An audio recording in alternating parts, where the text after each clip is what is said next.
आंवला क्षेत्र में बाबा पंचेश्वर नाथ की इस कृपा भूमि पर आप सबसे संवाद बनाने का सौभाग्य प्राप्त हुआ है।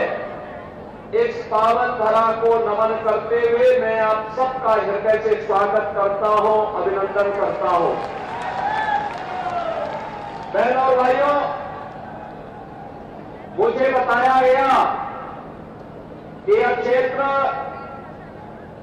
पौराणिक पांचाल देश की राजधानी के रूप में भी प्रसिद्ध रही है और साथ साथ यही वह क्षेत्र है जहां अज्ञातवास के दौरान 5 पांडवों से यक्ष ने प्रश्न किए थे और उन प्रश्नों का उत्तर धर्मराज युधिष्ठिर ने दिया था।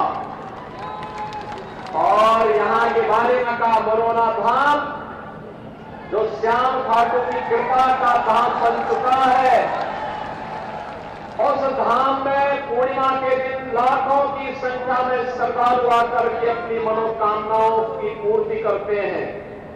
यहां के इन सभी पवित्र तीर्थ स्थलों, मंदिरों, पूज्य संतों को नमन करते हुए आप सभी से मैं जो प्रश्न कभी यक्ष ने बहनों और भाइयों युधिष्ठिर से किए थे, पांडवों से किए थे, वही प्रश्न आज मैं आप सबके सामने दोहराना चाहता हूं। बहनों और भाइयों, लोकसभा का चुनाव चल रहा है। तीसरे चरण के लिए चुनाव प्रक्रिया में हम आगे बढ़ चुके हैं।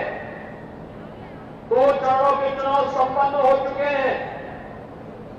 191 सीटों पर चुनाव अब तक हुए हैं और 191 सीटों के चुनाव के रुझान बताते हैं कि पूरे देश के अंदर एक ही स्वर गूंज रहा है और वह स्वर है कि फिर एक बार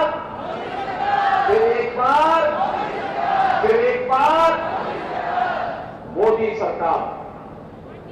बहनों भाइयों, मोदी सरकार के स्वर क्यों गूंज रहे हैं? इसका कारण है मोदी जी ने 10 वर्ष के अंदर देश की कायाकल्प की है, भारत को एक नई पहचान दी है, भारत का दुनिया के अंदर सम्मान बढ़ाया है, भारत की सीमाओं की सुरक्षा की है, भारत के अंदर आतंकवाद और नक्सलवाद की समस्या का समाधान किया है, विकास के बड़े बड़े कार्यों को बिना भेदभाव के देश के अंदर लागू करके भारत को दुनिया की एक बड़ी ताकत के रूप में स्थापित करने के लिए कार्य किया है और गरीब कल्याणकारी योजनाओं का लाभ बिना भेदभाव के गांव, गरीब, किसान, नौजवान, महिलाएं और समाज के सभी तबके को उपलब्ध करवाने का काम किया है। बहनों भाइयों, आज भारत का दुनिया के अंदर सम्मान है। 140 करोड़ भारतवासी जब दुनिया के अंदर जाता है, आज सम्मान की निगाहों से देखा जाता है, लेकिन 2014 के पहले ऐसा नहीं था।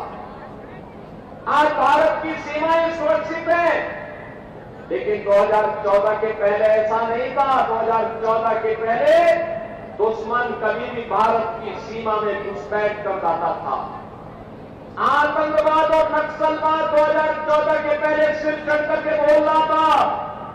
आज आतंकवाद और नक्सलवाद की समस्या का समाधान हो गया है और अब तो कहीं जोर से पटाखा भी फूटता है ना, तो पाकिस्तान सफाई देता है कि नहीं, मेरा इसमें हाथ नहीं है।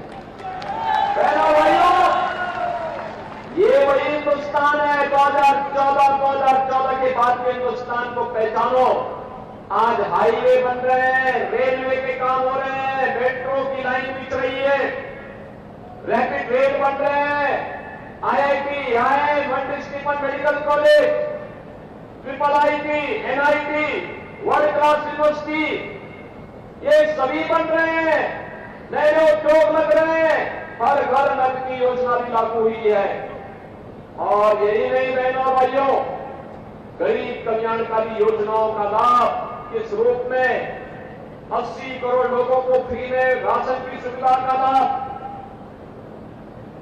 60 करोड़ लोगों को 5 लाख रुपए की स्वास्थ्य बीमा का कवर, 50 करोड़ लोगों के लिए बहन और भाइयों जनधन अकाउंट खोलने का कार्य, और यही नहीं 12 करोड़ किसानों को किसान सम्मान निधि का लाभ, 12 करोड़ लोगों के घरों में शौचालय का निर्माण, 10 करोड़ घरों में उज्ज्वला योजना की रसोई गैस के सिलेंडर मोदी जी ने कनेक्शन दिए।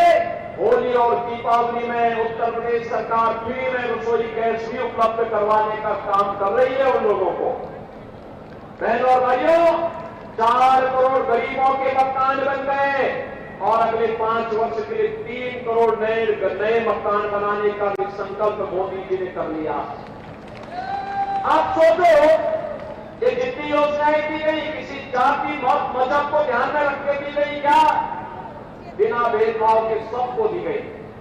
लेकिन आज जो प्रश्न मैं आपसे करने वाला हूं वह प्रश्न वही यक्ष प्रश्न है जो कभी यक्ष ने धर्मराज युधिष्ठिर से किए थे, और उस समय उन्होंने जो प्रश्न किए थे वो तो 100 थे, लेकिन मैं केवल 10 प्रश्न पूछना चाहता हूं।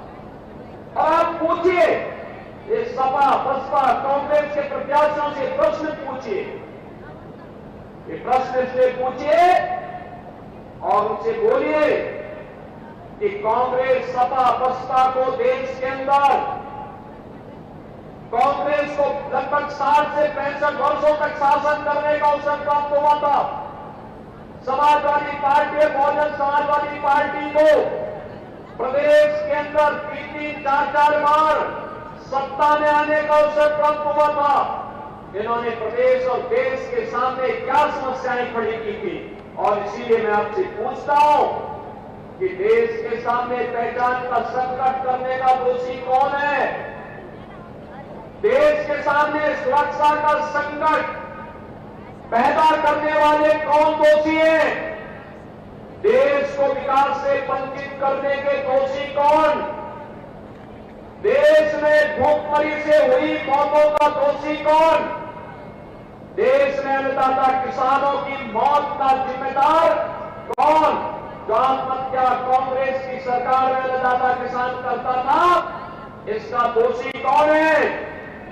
सपा बसपा कांग्रेस की सरकार में तुष्टीकरण की नीति, घातक नीति के कारण हुए दंगे, निर्दोष लोगों की मौतें और व्यापारियों को हुए नुकसान का दोषी कौन? भ्रष्टाचार की भीषण समस्या के कारण भारत का विकास जो बाधित हुआ, इसका दोषी कौन? पलायन और बेरोजगारी की समस्या के कारण 2014 के पहले जिन नौजवानों ने पलायन किया था, उनके जीवन के साथ खिलवाड़ हुआ था, इसका दोषी कौन है? बिजली और पानी से जनता जनार्दन को वंचित करने वाले कौन है लोग हैं? क्या कांग्रेस इसका जवाब दे पाएगी? उसका दोषी कौन है?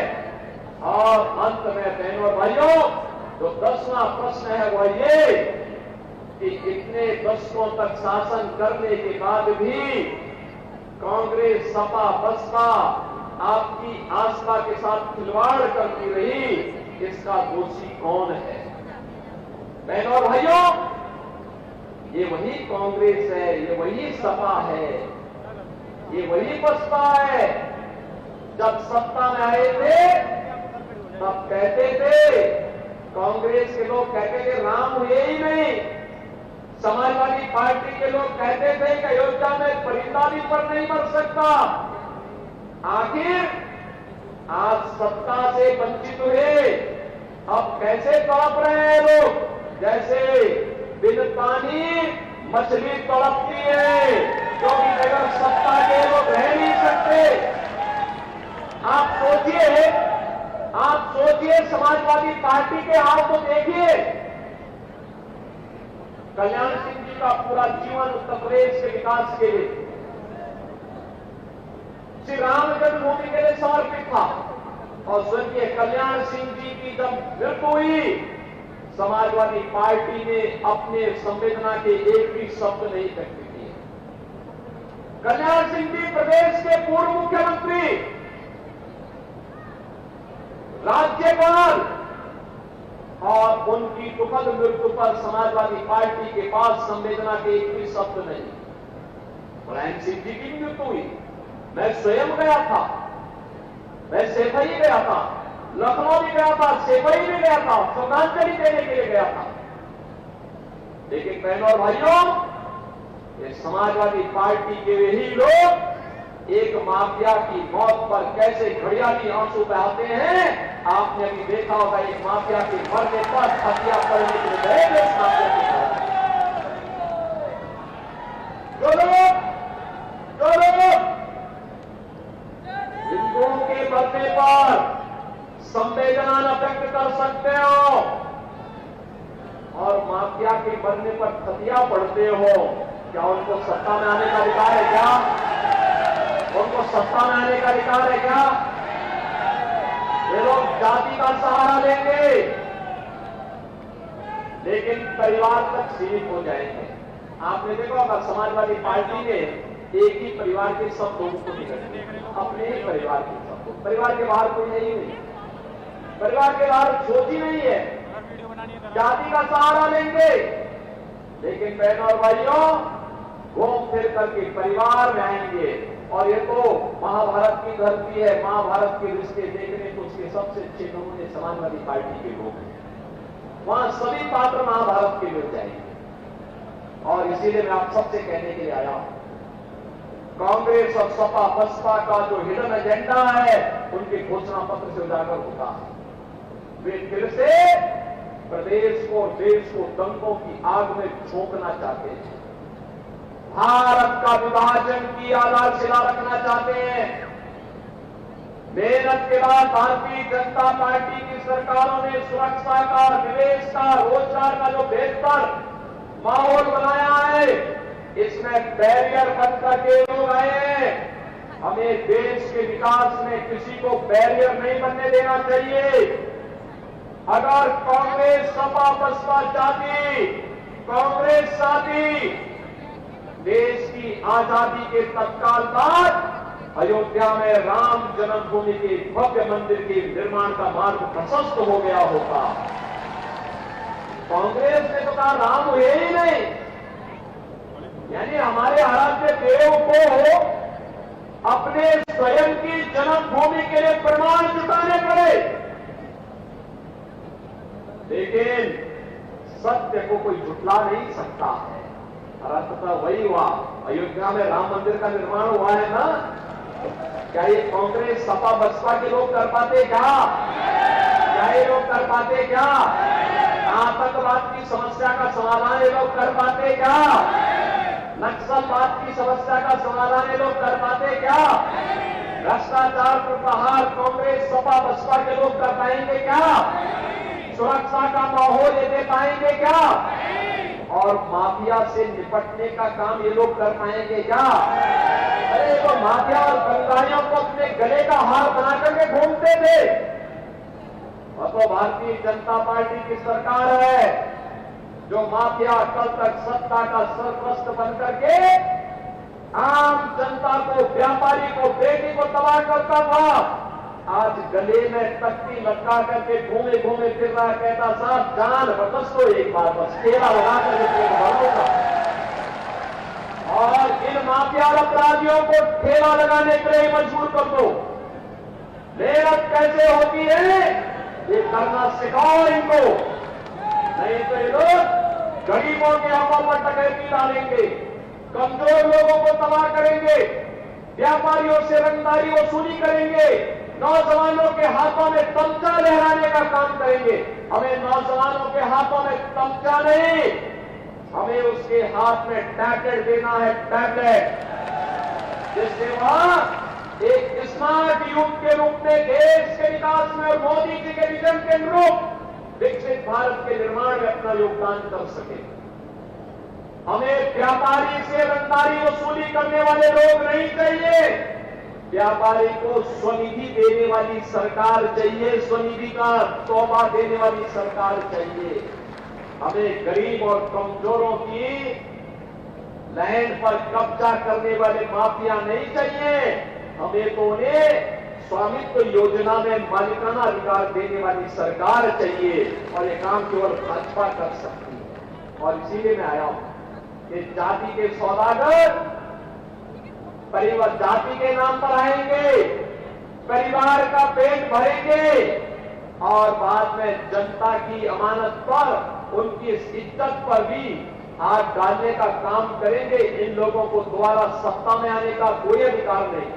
और बहनों और भाइयों, कांग्रेस का मैनिफेस्टो, इंडी गठबंधन का, कांग्रेस सपा का जो मैनिफेस्टो है, ये तो एक खतरनाक बात को ध्यान आकर्षित करता है।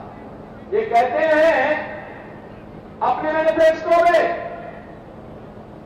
जो बाबा साहब भीमराव अम्बेडकर ने कहा था, संविधान बनाते समय उन्होंने कहा धर्म के आधार पर आरक्षण नहीं हो सकता। आरक्षण का लाभ अनुसूचित जाति जनजाति के लोगों को ही मिलेगा। और मंडल कमीशन की रिपोर्ट के बाद अब पिछड़ी जाति के लोगों को इसका लाभ मिलेगा। लेकिन कांग्रेस और सपा गठबंधन क्या कहती है? ये कहती है कि हम लोग ऐसी व्यवस्था करेंगे कि पिछड़ी जाति और अनुसूचित जाति के आरक्षण में से कुछ हिस्सा काट करके ये मुस्लिम को देने का कुछ प्रयास करने जा रहे हैं। क्या आप इसको सफल होने देंगे? क्या हिंदुओं के हक में डकैती डालने की छोड़ देंगे? क्या इन्होंने पहले देश को बांटा, आज ये देश को 1947 में विभाजन करने के बाद आज इनकी दृष्टि आपकी संपत्ति पर आ गई। अब ये कहते हैं हर भारतीय की संपत्ति का सर्वे करवाएंगे। सर्वे करा करके फिर ये कहेंगे कि इसमें एक विरासत टैक्स लगेगा। और विरासत टैक्स के आधार पर क्या कहेंगे कि आपके बाप दादों की जो संपत्ति होगी, घर होगा, खेत होगा, खलिहान होगा, फिर उसमें कहेंगे कि इसमें से आधा संपत्ति में विरासत टैक्स में सरकार ले रही है और समाजवादी पार्टी और कांग्रेस के गुंडे उस संपत्ति पर कब्जा कर जाएंगे। क्या आप इसको स्वीकार करेंगे? क्या इसकी मंशा स्वीकार होने देंगे? क्या? और इसीलिए बहनों और भाइयों, मैं आप सबके बीच में आया हूं आपसे अपील करने के लिए। मोदी जी ने देश को एक विजन दिया है, विकास का, सुरक्षा का, समृद्धि का और नए भारत का। आज दुनिया में सम्मान बढ़ा है, सुरक्षा का बेहतर माहौल हुआ है। आज भारत को दुनिया में कहीं भी जाकर सम्मान मिलता है। नौजवान आज एक सही राह पर आगे बढ़ रहा है। भारत को विकसित भारत के सपने को साकार कर रहा है और विकसित भारत के उसी सपने को साकार करने के लिए आज मैं आपके पास आया हूं आंवला में। धर्मपाल जी ने कई बार प्रयास किया कि मैं यहां आऊं। पिछले विधानसभा चुनाव में मैंने कई बार प्रयास किया था, कार्यक्रम नहीं बन पाया था। आज बहनों और भाइयों, मुझे यहां आने का अवसर प्राप्त हुआ है और इसीलिए मैं आप सबका आह्वान करूंगा, हम लोग किसी के बहकावे में ना आए। जो देश के लिए है हम उसके साथ में, जो देश के साथ में हम उसके साथ में, क्योंकि जीवन हमारा है, सुरक्षा भी आपकी है, देश भी आपका है। तो जब देश आपका, सुरक्षा आपकी, वोट आपका, तो सरकार भी तो आप ही की होनी चाहिए। होनी चाहिए कि नहीं होनी चाहिए? और इसीलिए मैं आया आपसे कहने के लिए, या केवल और केवल भारतीय जनता पार्टी इसकी सुरक्षा की गारंटी दे सकती है। प्रधानमंत्री मोदी जी ने विकसित भारत और आत्मनिर्भर भारत की बात की है, वह केवल भारतीय जनता पार्टी कर सकती है। लेकिन बहनों और भाइयों, इसके लिए आपको अपने स्तर पर भी कुछ सहयोग करना पड़ेगा। मुझे एक बात बताओ, क्या देश से बढ़कर के कोई है? क्या देश से बढ़कर के हमारा स्वयं का स्वार्थ हो सकता है? क्या?